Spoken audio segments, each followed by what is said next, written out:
تو امام ابو حنیفہ رحمۃ اللہ علیہ کی بات کرتے ہو. اور امام ابو حنیفہ رحمۃ اللہ علیہ کی اپنے آپ کو میں کہنا چاہوں گا، معاف کیجئے گا، بات آئی ہے تو میں سمجھا دوں اور اچھی طرح سے سمجھا دوں. ہم نہیں کہتے کہ امت محمدیہ کے عام لوگ اس میں ملوث ہیں.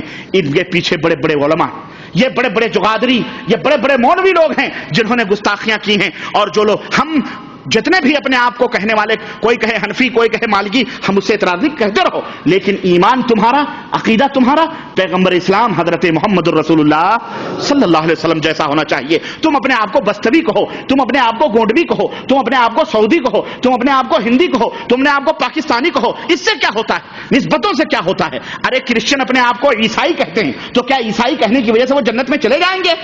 کوئی کسی کی نسبت کسی کو جنت یا جہنم میں نہیں لے جائے گی. تم اپنے آپ کو حنفی شوق سے کہو، لیکن امام ابو حنیفہ کا عقیدہ مانو. کس کا عقیدہ؟ حنفی کہو، لیکن امام ابو حنیفہ کے عقیدے پر چڑھو. ان دجالوں کے عقیدے پر نہ چڑھو، مکاروں کے جھوٹوں پر، جنہوں نے اپنے اپنے عقیدے گڑھے ہیں. اور میں پوچھنا چاہوں گا، کیا امام ابو حنیفہ رحمۃ اللہ علیہ کا تھا عقیدہ کہ نبی کریم صلی اللہ علیہ وسلم زندہ ہیں؟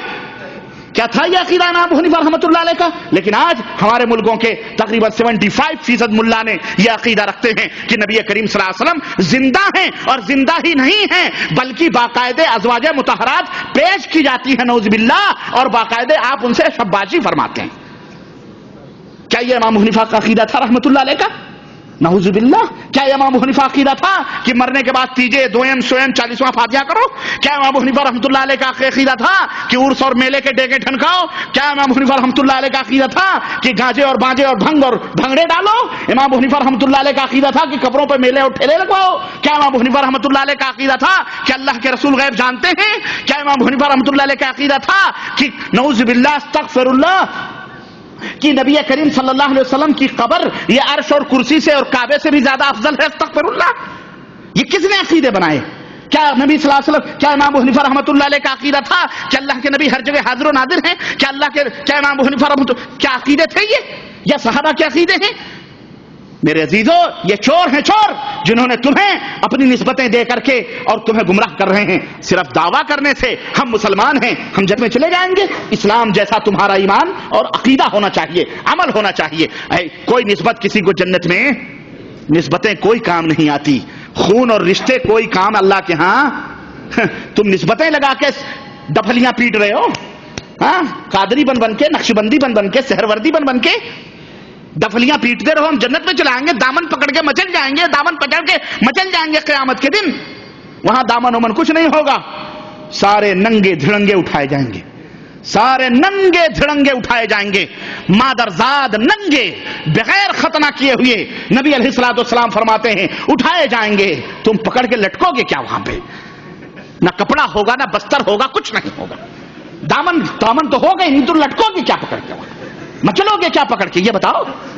استغفر اللہ. اس طرح سے طوفان بدتمیزی مچایا ہوا ہے ہمارے ملکوں میں انہوں نے. اور جو حق بولتے ہیں، توحید کی بات کریں، نبی کے اطاعت و اتباع کی بات کریں، ان کے اوپر فتووں کے بمبارڈ چالو کر دیے ہیں. جس طرح سے جو ہے بے تھوک کے بھاؤ جھوٹ بول بول کر کے. صحابہ کرام حلوے ماڈے کرتے تھے، صحابہ کرام رجب کے نمازیں پڑھتے تھے، یہ جو بدعت کریں. صحابہ کرام پھلجھڑیاں کھولتے تھے. صحابہ کرام نے نبی کی قبر پہ جا کے کبھی دعائیں کی ہیں. صحابہ کرام نے نبی کو زندہ کیا کیا میں بتاؤں. اور آج تو باقاعدہ جناب علی نبی کو کسی حجرے میں بند کر کے سمجھ رہے ہیں نبی حجرے میں بند ہے. اور یہ نبی تو نبی رہے، ان کے بزرگ بھی کہتے ہیں. حضرت جی کی ایک تقریر نام کی کتاب ہے، حضرت جی کی تقریر، اس میں لکھا ہوا ہے ایک بزرگ مر گئے. وہ مر گئے تو ان کا سینہ مرنے کے بعد بھی دھڑک رہا تھا. کان لگا کے سنا گیا تو آواز آ رہی تھی الصلاۃ الصلاۃ الصلاۃ الصلاۃ. استغفر اللہ. ان کو دیوانگی آ گئی. اور سنو، یہی نہیں، یہ دیکھو میرے پاس اخبارات آئے ہیں، اخبار کی فوٹو کاپیاں. کہاں کی ہیں یہ؟ ہمارے گھر کی نہیں ہیں، یہ ہندوستان شریف سے آئی ہیں، بھارت شریف سے. بھارت شریف سے. ہاں شریف ہے، بھارت بھی شریف ہے. ارے جب بہرائچ شریف ہے، جب اجمیر شریف ہے، جب ایک شہر میں لاہور شریف ہے، پاک پٹن شریف ہے، جب ایک شہر میں ایک قبر ہو اور پورا شہر شریف ہو جائے، تو بھارت اور پاکستان اور بنگلہ دیش شریف میں کتنی قبریں ہیں؟ اتنی تو مندریں نہیں ہیں جتنی مسلمانوں کے مزار بنے ہوئے ہیں. ہاں، یہ لکھا ہوا اس نے، اہل حدیث اور دیوبندی مسلمانوں میں ٹکراؤ. باقاعدے کہتے ہیں کہ باقاعدے گولیوں سے بھون دیں گے کہ اگر تم اس مسجد میں نماز پڑھو گے، یہ کرو گے، وہ کرو گے. دھمکیاں، گنڈا گردیاں چل رہی. اور مسلمانوں تم بھی ہوش کے ناخن لو، تم بھی ہوش کے ناخن لو، مزے مت لو، بلکہ حق اور باطل کو سمجھو، ورنہ اس طوفان میں کہیں تم بھی نہ بہ جاؤ اور جہنم کے شکار ہو جاؤ. ہم تمہیں اپنی طرف نہیں بلاتے، نہ کسی شہر اور بستی کی طرف. ہمارا گریبان حاضر ہے. ہم تم سے صرف یہ کہتے ہیں تاکہ قیامت کے دن بری ہو سکیں. اے لوگوں، کوئی بھی بات ہو اس کی دلیل یا تو عرش والے رحمان کے قرآن سے لے لو، یا تو مدینے والے مصطفیٰ جان رحمت کے فرمان سے لے لو. اس کے علاوہ کوئی دلیل اور ثبوت ہرگز نہیں. یہ ہے ہماری دعوت، اور الحمدللہ یہ دعوت پھیل رہی ہے. جو لوگ ہدیے لے کے جاتے تھے پیروں کے پاس، ملاؤں کے پاس، گفٹ، ہاں خوب کپڑے، خوب تغرے، خوب ٹوپیاں اور خوب تسبیحاں لے کے جاتے تھے، اب الحمدللہ اسی مملکت سعودی عربیہ سے، اسی بلاد توحید سے، اللہ کے فضل سے قرآن کریم اور دین کے اوپر مبنی کتابیں اور کیسٹیں اور ماشاءاللہ چہرے کے اوپر نور سجا کر نمازی بن کے جا رہے ہیں. مولوی کو کھلبلی ہو رہی ہے. ایک تو میں ہی مولوی تھا، ارے یہ سعودی عرب سے روپیہ کمانے گیا تھا، یہ کہاں سے سجا سنور آ رہا ہے. اب بات ہو رہی ہے کہ مولوی صاحب یہ مسئلہ غلط ہے.